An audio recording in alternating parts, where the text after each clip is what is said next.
Video రెండు.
भारत मेरा देश है। और समझदारी मैं देश से प्रेम करता हूँ और इससे प्राप्त विशाल विज्ञान मल्हार पर मुझे गर्व है। मैं सर्वदा इस देश एवं इसके ज्ञान भंडार के अनुरूप बनने का प्रयास करूँगा। मैं जीव जंतुओं से भी प्रेम पूर्वक व्यवहार करूँगा। मैं अपने माता पिता और अध्यापकों तथा समस्त गुरुजनों का आदर करूँगा। मैं जीव जंतुओं से भी प्रेम पूर्वक व्यवहार करूँगा। मैं अपने देश और उसकी जनता की प्रति अपनी भक्ति की शपथ लेता हूँ। उनके मंगल एवं समृद्धि में ही मेरा सुख निर्धारित है।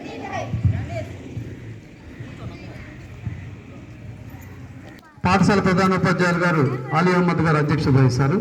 సార్కి మైక్ హ్యాండ్ ఓవర్ చేస్తారు.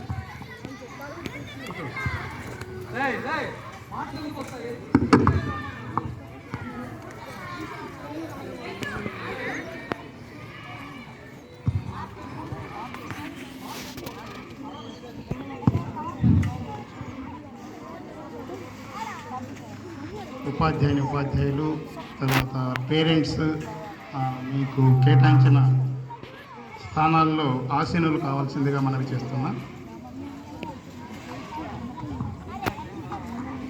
ఈనాటి 79వ స్వాతంత్ర దినోత్సవ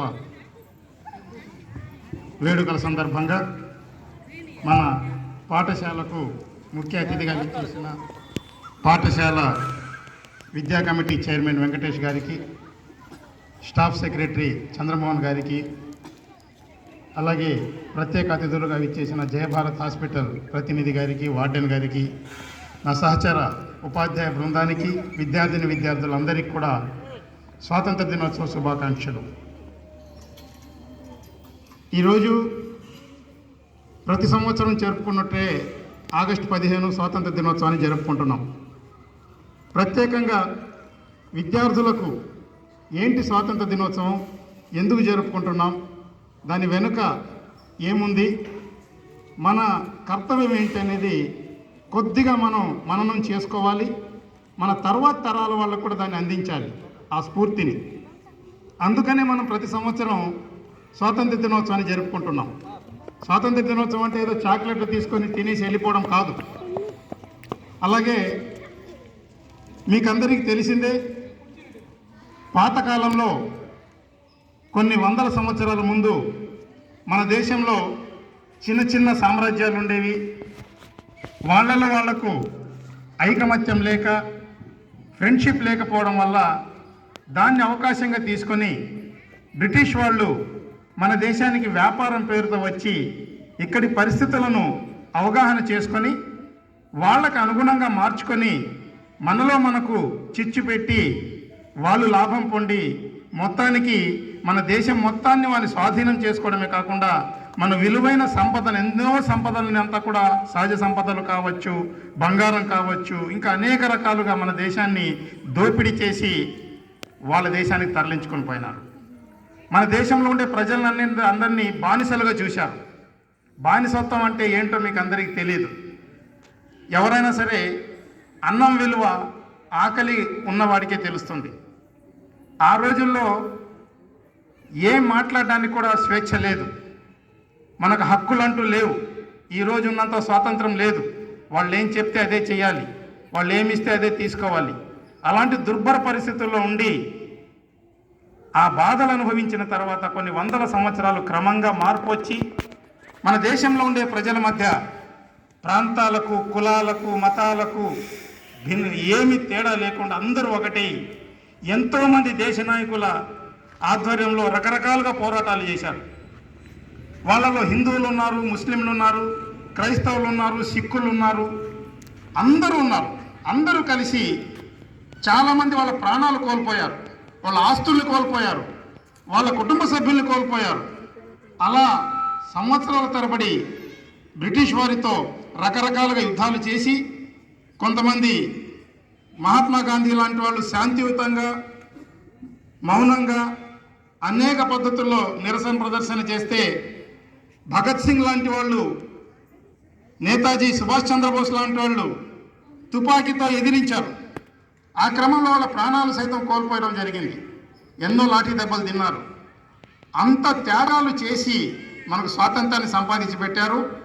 దాన్ని మనం అనుభవిస్తున్నాం. ఆ విలువ మనకు తెలీదు. ఒక్కసారి బానిసత్వం అంటే ఎలా ఉంటుందో మనం కనుక అనుభవిస్తే అప్పుడు తెలుస్తుంది. వాళ్ళు సాధించిన ఫలాన్ని మనం అనుభవిస్తున్నాం. ఈరోజు మీకు ఈరోజు ప్రభుత్వాలు అన్నీ అందిస్తున్నాయి. ఉచితంగా చదువు, బట్టలు, పుస్తకాలు, నోట్సులు, బెల్ట్లు, యూనిఫామ్ అన్నీ ఇస్తున్నాయి. ఇవన్నీ ఎలా వచ్చాయంటే ఆ రోజు కొన్ని వందల సంవత్సరాల ముందు వాళ్ళ యొక్క బానిస శృంఖలాన్ని తెంపడానికి 79 సంవత్సరాల ముందు మనకు స్వాతంత్రాన్ని సంపాదించి పెట్టారు మన పెద్దలు. దాన్ని మనం ఆస్వాదిస్తున్నాం. వాళ్ళు త్యాగాలు చేస్తే ఆ త్యాగాల ఫలాన్ని మనం అనుభవిస్తున్నాం ఈరోజు. ఆ స్ఫూర్తి భవిష్యత్ తరాలకు కూడా మీరు అందించాల్సిన అవసరం ఉంది. వాళ్ళు అన్ని త్యాగాలు చేశారు, మీరు ఈరోజు అనుభవిస్తున్నారు. మీరు ఈరోజు ఏం చేశారు, దేశం కోసం ఏం చేయాలి, భవిష్యత్తులో దేశం ఎలా ఉండాలి, మీ తర్వాత తరాలు ఇంకా బాగుపడాలంటే ఏం చేయాలనేది మీరు ఆలోచించాలి. ప్రస్తుతం దేశంలో మీకు అందరికీ తెలిసింది, చాలా చోట్ల కులాల పరంగా, మతాల పరంగా, ప్రాంతాల పరంగా చాలా గొడవలు జరుగుతున్నాయి. ఈ దేశం మన అందరి ఆస్తి. ఇందులో కులాలు లేవు, మతాలు లేవు. మనమందరం భారతీయులం మొట్టమొదట. ఆ తర్వాత కులాలైనా, మతాలైనా, ప్రాంతాలైనా కానీ ఆ భావాన్ని, ఆ స్ఫూర్తిని మీరు నింపుకోవాలి. దేవుళ్ళు, దేవతలు అందరూ తర్వాత, ముందు దేశం భారతదేశం మనది, మన మాతృభూమి. మాతృభూమికి ఏమైనా జరిగితే మనం అందరం కూడా ఎదుర్కోవాలి. ఈ యుద్ధం కావచ్చు, లేదా ఇంక ఏ విధంగా అయినా కావచ్చు. కాబట్టి అలాంటి స్ఫూర్తిని మీరు నింపుకొని వాళ్ళ యొక్క త్యాగాల్ని భవిష్యత్ తరాలకు అందించాలి. అంటే ఒక నీతిమంతమైన సమాజాన్ని నిర్మించడానికి విద్యార్థులుగా మీ కర్తవ్యం బాగా చదువుకోవాలి, మంచి విలువల్ని నేర్చుకోవాలి. మీలో చాలామంది రాజకీయ నాయకులు కావచ్చు, భవిష్యత్తులో పెద్ద పెద్ద ఆఫీసర్లు కావచ్చు, ఇంకా స్పోర్ట్స్ మెన్ కావచ్చు, రకరకాలుగా ఉండవచ్చు. ఏ స్థాయికి వెళ్ళినా కానీ దేశంలో ఉండే అవినీతిని రూపుమాపడానికి, ఒక మంచి సమాజాన్ని నిర్మించడానికి, భవిష్యత్తులో భారతదేశాన్ని ఒక అగ్రస్థానంలో ప్రపంచంలోనే నిలపడానికి మీ వంతు కృషి చేయాల్సిన కర్తవ్యం మీ అందరి మీద కూడా ఉంది.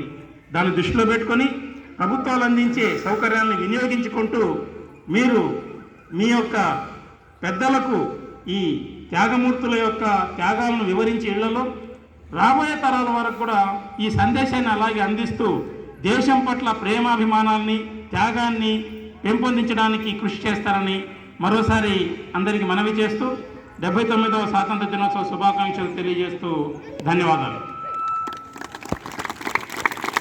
తర్వాత ఈ సందర్భాన్ని పురస్కరించుకొని మన స్టాఫ్ సెక్రటరీ చంద్రమోహన్ గారు మాట్లాడాల్సిందిగా కోరుతున్నాను.